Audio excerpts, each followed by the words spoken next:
নমস্কার বন্ধুরা, এনরিচ টেস্টে আপনাদের সবাইকে স্বাগত। আজ আমি আবারও নতুন একটি ভিডিও নিয়ে চলে এসেছি। আজ আমি আপনাদের রান্না করে দেখাবো ফুলকপি আলু দিয়ে বাটা মাছের ঝোল। চলুন ফুলকপি আলু দিয়ে মাছের ঝোলের এই রেসিপিটা আপনাদের বানিয়ে দেখাই। এটি গরম গরম ভাতের সাথে খেতে দুর্দান্ত লাগে। ফুলকপি আলু দিয়ে মাছের ঝোল রান্না করার জন্য এখানে আমি 5খানা বড় বড় সাইজের বাটা মাছ নিয়ে নিয়েছি। মাছগুলোকে কেটে বেছে ভালোভাবে ধুয়ে পরিষ্কার করে নিয়েছি। এবার মাছগুলোকে পরিমাণ মতো নুন আর হলুদ দিয়ে খুব ভালোভাবে মাখিয়ে নেব। আমি এখানে বাটা মাছ নিয়েছি, আপনারা চাইলে কাতলা মাছ, পোনা মাছ কিংবা রুই মাছ যে কোনো মাছ নিতে পারেন। মাছগুলোকে নুন হলুদ মাখানো হয়ে গেছে। এবার এগুলোকে 5 মিনিট রেস্টে রেখে দেব। এবার এখানে ফুলকপি নিয়েছি, ফুলকপির ফুলগুলোকে শুধু কেটে নেব আর মোটা ডান্ডিটাকে ফেলে দেব। এভাবে ফুলকপির ফুলগুলোকে কেটে নিচ্ছি। এবার ওভেনে একটি কড়াই বসিয়ে তাতে কিছুটা জল গরম করে নেব আর ওর মধ্যে দিয়ে দেব 1/2 চামচ মতো নুন। নুন দিয়ে জলটাকে খুব ভালোভাবে ফুটিয়ে নেব। জলটা ফুটে উঠলে কেটে রাখা ফুলকপিগুলো ওর মধ্যে দিয়ে ভালোভাবে ভাপিয়ে নেব। ফুলকপিগুলোকে 2 থেকে 3 মিনিট মতো ভাপিয়ে নেবেন, এর থেকে বেশি ভাপানোর দরকার নেই।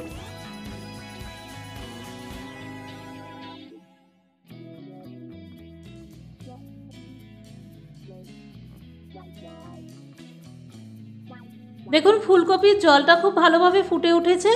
এবার একটি খুন্তি দিয়ে ফুলকপিগুলোকে একটু নাড়াচাড়া করে নিচ্ছি।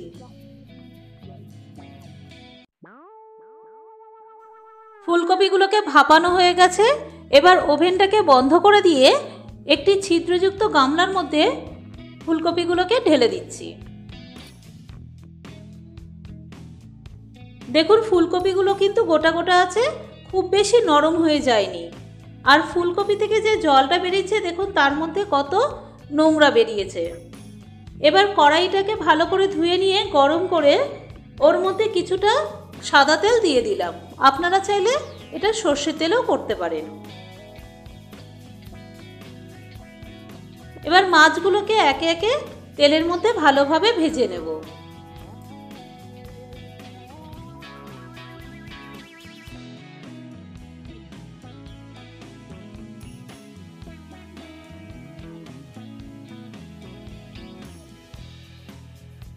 মাছগুলোকে উল্টে পাল্টে একটু ভালোভাবে ভেজে নেব। বড় বড় মাছ, তাই উল্টাতে একটু অসুবিধা হচ্ছে।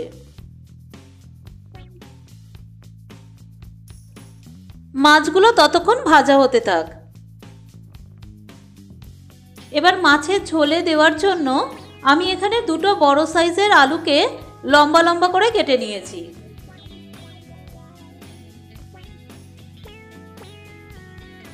ফুলকপিগুলোতে জল ঝরানো হয়ে গেছে। এবার থালার মধ্যে ফুলকপিগুলোকে তুলে নিচ্ছি। মাছগুলো ভাজা হয়ে গেছে। এবার একটি প্লেটের মধ্যে মাছগুলোকে তুলে নিয়ে বাকি মাছগুলো ওই তেলের মধ্যে ভেজে নেব। ফুলকপি আর আলু দিয়ে মাছের ঝোল তো আপনারা অনেকে অনেক রকমভাবে রান্না করেছেন, কিন্তু আমি এখানে যেভাবে ফুলকপি আলু দিয়ে বাটা মাছের ঝোল রান্না করেছি, আপনারা একবার হলেও এটা বাড়িতে ট্রাই করবেন। দেখবেন খেতে খুবই সুস্বাদু হয়।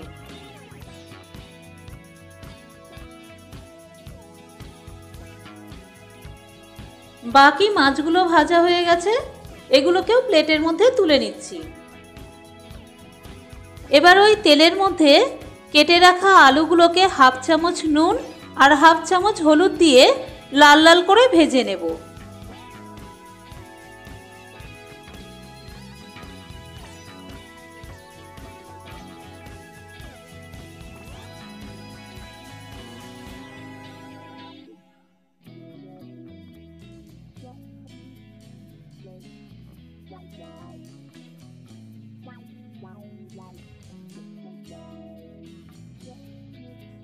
আলুগুলো লাল করে ভাজা হয়ে গেছে।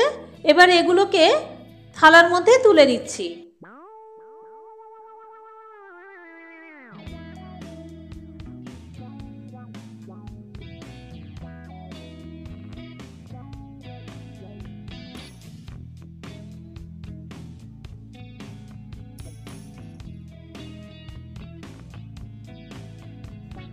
আর ফুলকপিগুলোকে হাফ চামচ নুন আর হাফ চামচ হলুদ দিয়ে লাল করে ভেজে নেব।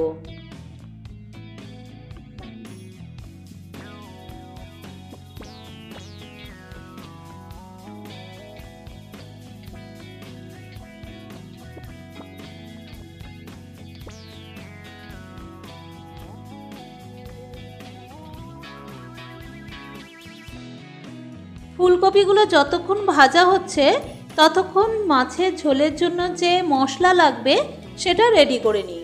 এর জন্য নিয়েছি দুটো মাঝারি সাইজের পেঁয়াজ, পেঁয়াজগুলোকে টুকরো করে কেটে নিচ্ছি। আর নিয়েছি 1 ইঞ্চি আদা, আদাটাকেও ছোট ছোট টুকরো করে কেটে নিয়েছি।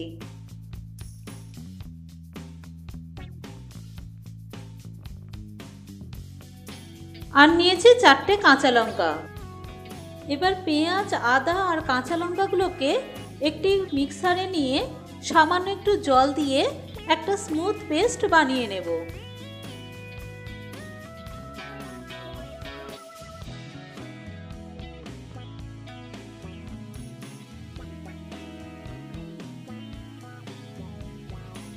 ফুলকপিগুলোকে আগে 2 থেকে 3 মিনিট মতন ভাপিয়ে নিয়েছিলাম।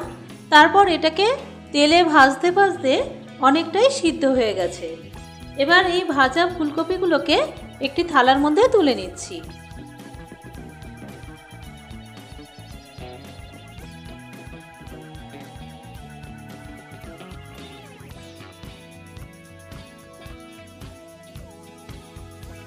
ওই তেলের মধ্যে ফোড়নের জন্য দিয়ে দিচ্ছি একটা তেজপাতা আর 2টো শুকনো লঙ্কা।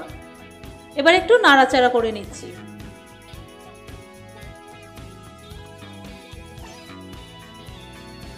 এখানে পেঁয়াজ আর আদার পেস্ট তৈরি করা হয়ে গেছে।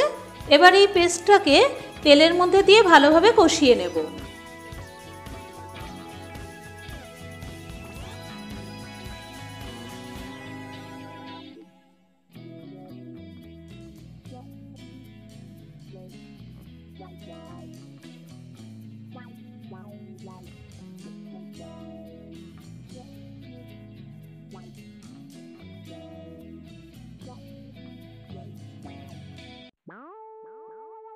পেঁয়াজ আর আদার পেস্টটাকে ভালোভাবে কষানো হয়ে গেছে। এবার ওর মধ্যে দিয়ে দেব একটা বড় সাইজের টমেটো। টমেটোটাকে আমি লম্বা লম্বা করে কেটে নিয়েছি। একটু নাড়াচাড়া করে নিয়ে বাকি মশলাগুলো একে একে দিয়ে দেবো। দেব হাফ চামচ নুন, হাফ চামচ হলুদ গুঁড়ো, 1 চামচ কাশ্মীরি লঙ্কা গুঁড়ো। একটু নাড়াচাড়া করে নিয়ে বাকি মশলাগুলো একে একে দিয়ে দেবো। দেব 1 চামচ ধনে গুঁড়ো আর 1 চামচ জিরে গুঁড়ো। এবার সামান্য একটু জল দিয়ে মশলাগুলোকে ভালোভাবে কষিয়ে নেব।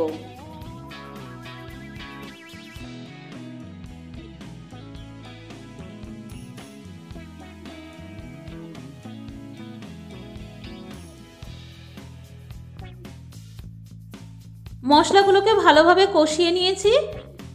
ওর থেকে কাঁচা গন্ধটা চলে গেছে। এবার ভেজে রাখা সবজিগুলো ওর মধ্যে দিয়ে একটু নাড়াচাড়া করে নিয়ে ওর মধ্যে 2 গ্লাস মতো জল দিয়ে দেবো।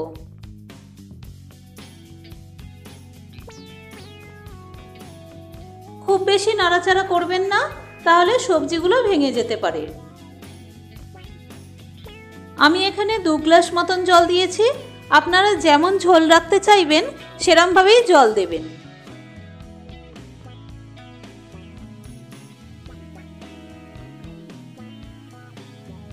এবার একটি খুন্তি দিয়ে সবজিগুলোকে জলের মধ্যে খুব ভালোভাবে ডুবিয়ে দিচ্ছি। আর একটি ঢাকনা দিয়ে কড়াটাকে ঢাকা দিয়ে দেবো। এই সময় গ্যাসের ফ্লেমটাকে হাই ফ্লেমে রেখে দেবো। দেখুন ঝোলটা ফুটে গেছে। এবার ওর মধ্যে দিয়ে দেবো ভেজে রাখা মাছগুলো।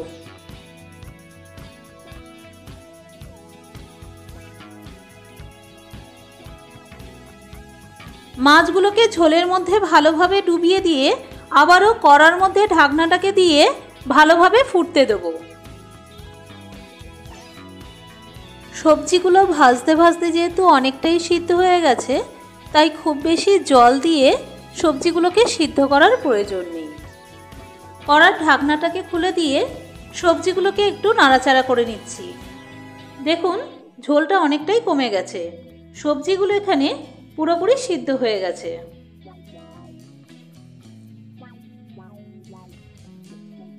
দেখুন ফুলকপিটাও খুব ভালো সিদ্ধ হয়েছে, খুব বেশি নরমও হয়নি আবার খুব বেশি শক্তও হয়ে যায়নি। আপনারা যদি ফুলকপিগুলোকে খুব বেশি সিদ্ধ করে নেন তাহলে তরকারির মধ্যে পুরো ঘেঁটে যাবে। এবার এর মধ্যে 1 চামচ মতন গরম মশলা দিয়ে সমস্ত তরকারির মধ্যে একটি হাতা দিয়ে মিশিয়ে দিলাম আর একটি ঢাকনা দিয়ে 5 মিনিট মতো রেস্টে রেখে দিলাম। 5 মিনিট পর ফিরে এলাম। ফুলকপি আলু দিয়ে বাটা মাছের গরম গরম ঝোল সার্ভ করে দিচ্ছি। দেখুন এখানে ফুলকপি আর আলু কোনোটাই ঘেঁটে যায়নি, পুরোপুরি গোটা আছে।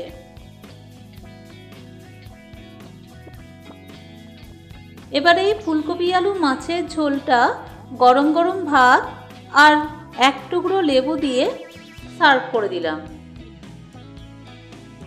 চলুন ফুলকপি আলু মাছের ঝোলটা 1 টুকরো লেবু দিয়ে গরম গরম ভাতের সাথে খেয়ে দেখি কেমন টেস্ট হয়েছে। শীতের সিজনের প্রথম ফুলকপি।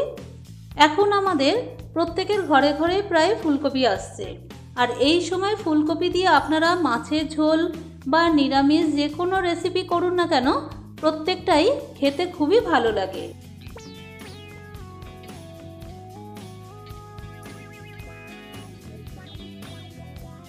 এই রেসিপিটা যদি আপনাদের ভালো লেগে থাকে তাহলে লাইক, কমেন্ট এবং শেয়ার করবেন এবং একটি সাবস্ক্রাইব করে দেবেন। ধন্যবাদ, সবাই ভালো থাকবেন। ফিরে আসছি পরের রেসিপি নিয়ে।